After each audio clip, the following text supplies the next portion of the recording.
Hello everyone, welcome back to another one of these What I've Been Playing, and I already saw the credits roll on Final Fantasy VII Rebirth.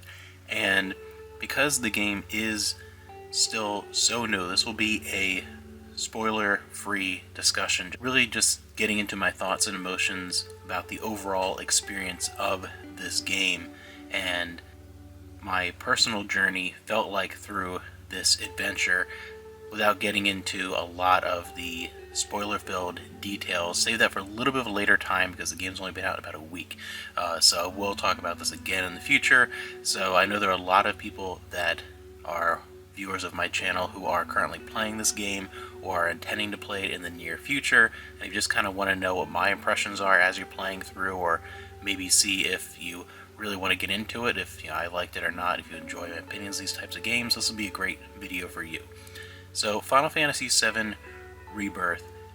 Before it even came out, my expectations for this game were what I would call unrealistic, just because of how much I enjoyed what they did with Remake, and I was starting to believe in the vision that they had for this Remake trilogy, but I was also a little worried about there's no way that this can be what I thought it was going to be, something that would take what worked in Remake and expand upon that so exponentially that I genuinely couldn't conceive of them actually pulling it off with this middle chapter.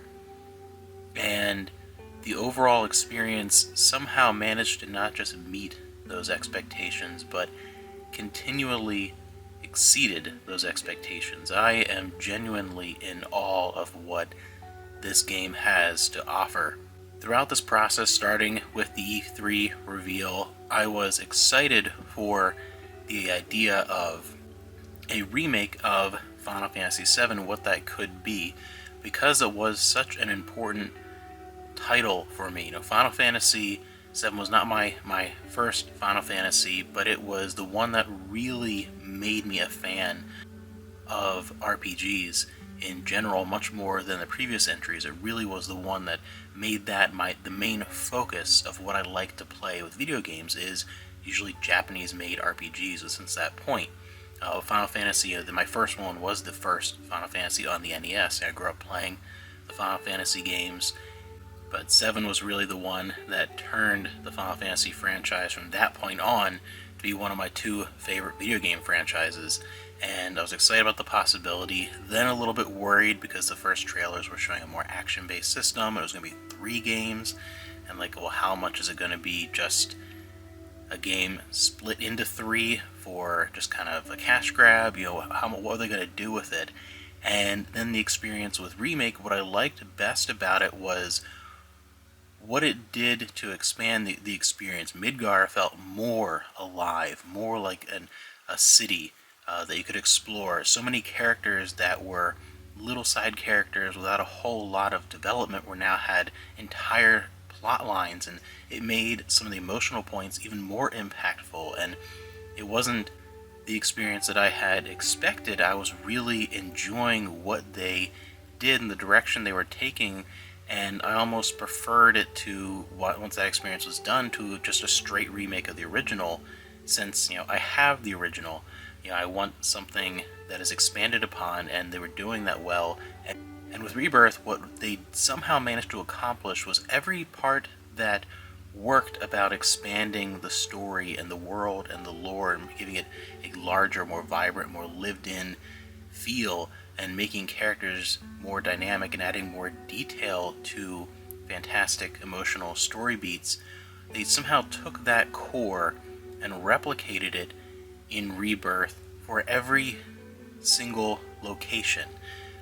Not revealing anything that wasn't in obvious in trailers and things like that, but locations like Cosmo Canyon, you go to Nibelheim, you go to Junon, any of those, there are spots over and over again where I kept expecting just to see the city or the town or the location, like Costa del Sol, like something that I expected to be just kind of that location, and then blend in, go to the next location. It was consistently not just a location, but a brand new region or a brand new zone within a larger region.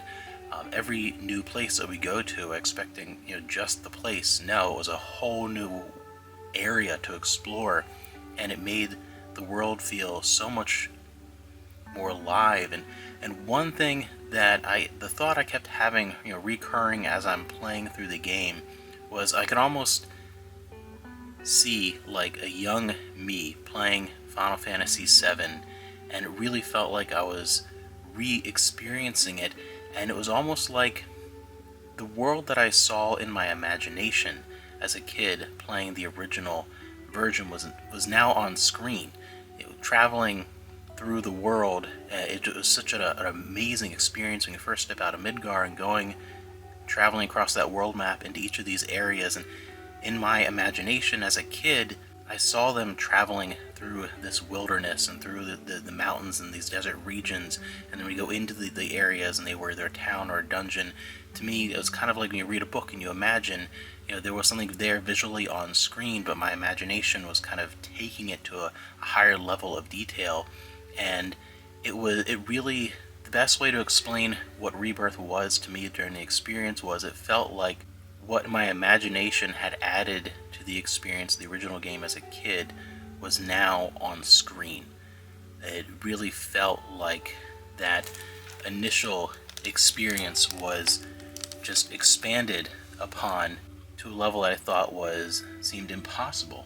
The world was so beautifully interconnected, one region leading into the other. It felt like one massive, cohesive world with all these different environments. It really just felt so joyful to explore. One thing my wife kept commenting on about a lot of the overworld exploration and just the general style and structure also seemed to take a lot of inspiration from more recent games like Xenoblade. There are many different ways of doing a large open world and the exploration, and it was never a case of being just wide open, vast environments just to be spacious for no apparent reason. Every inch of it had some great interconnective detail, something to do, something to come back with, a chocobo, different abilities in different regions, and solve different puzzles. There was always something there to explore.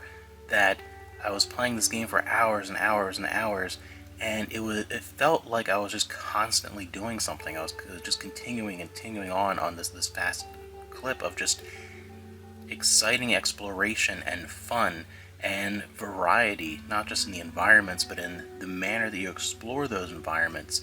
It was one of the best crafted worlds that I've ever played in a video game. Just the feel of the exploration was so fun. I was continually blown away by that aspect. It really felt like every single place that you visited, that entire environment, whether you're outside or within a town or whatever, was expanded upon in not just scope, but in detail and in significance. Without spoiling anything story-wise, there's so much rich history and lore that was in the original game that feels even better and richer and more vibrant and more expansive in this context. And I just loved everything from that, and everything that worked well within the gameplay elements of Remake I thought were improved upon in Rebirth as well. The combat felt better. They took things that were built upon in the UV section with Intergrade and expanded upon that as well. So even like combat felt better. Again, exploration was fantastic. Mini games were varied and fun. This is one of the few cases of a game where I not just played every minigame in the game, I 100%ed most of them. I'm terrible at the piano. I don't know why. That one I'm terrible at. Getting like high scores and every difficulty and variety, because they were just so much fun, and everything felt like it had a place that made sense. It was never just there to be there. That's one thing that worked within this game so well, is that everything just felt like it worked, and it had a reason to be there, and added something to the experience. Final Fantasy VII Rebirth had this sense of wonder about it, and it did something that's very difficult to do. And another game earlier this year, this has been one of the craziest 1-2 punches I think I've ever experienced in my near 40 years of playing video games, was Like a Dragon Infinite Wealth and then Final Fantasy VII Rebirth, because they both, and I think Rebirth somehow managed to exceed it, achieved that balance of emotional, impactful storytelling with moments of just sheer joy and silly fun without either dynamic feeling ever kind of jarring or out of step with the rhythm of the game. Just everything flowed so wonderfully, and it was a joy to play. It was one of those video games, Rebirth was one of those games that I would call uplifting. Really, I feel like I'm in a better mood after just playing it for a couple hours. Then, at the same time, this is one of the rare cases where a video game just had me teary-eyed at multiple points, and that just goes to show how strong the storytelling is in here. When I'd played the original Final Fantasy VII, I don't know how many times over the years, so a lot of the more emotional story beats, I knew they were coming, obviously, and I had experienced them many times, but there was something to the added sense of connection between the characters and the richness of the world and the storytelling, and getting all into it to where those familiar scenes somehow felt new again. They felt like they had that original impact they had the first time all over again. It felt like a game that could too easily have been just reliant on nostalgia for the original, and it never was. Instead, it was, I think, more a case of a beloved tale just reforged with modern tools. It was really the world I saw with my imagination come to life. And I can't say a whole lot more without spoiling things that would ruin the experience. So I'll talk about it more in depth in the future, because there's some really just crazy stuff, especially towards the end, that really blew my mind. This was a masterpiece and took every expectation that I had and just annihilated it. It took everything that was great about Remake and just somehow did that over and over and over again for every element, and improved upon it in every conceivable way. I still can't believe, after playing this game, how much was there, and nothing was just there to be there. It wasn't just content to have content. Everything just felt like it flowed naturally, one thing into the other. It felt necessary, wonderful, fun, joyous, exciting, and yes, at times, so depressing, like just the emotional outpour of feeling sorrow and pain. It was one of the most emotional gaming experiences I've ever had, one of the most fun gaming experiences I've ever had. At this point, I can't believe, I really genuinely think the impossible has been accomplished here, where I think Rebirth, the experience that I had, surpasses the experience within the original Final Fantasy VII, which I don't say that lightly. As much as I liked Remake, I was still like, I don't know, even if you put all three parts together, still I don't know if it can be as good as the original. And I still love the original, obviously still one of my 10 favorite games ever. But to me, this just on its own, I think somehow managed to accomplish that impossible feat and even surpassed my love for the original. This is, at this time, my second favorite Final Fantasy game. I can't tell you how impactful and impossible sounding that proclamation is. Especially, you talk to me just even a few years ago, like, wait, there's no way I'm probably gonna like these, but no way.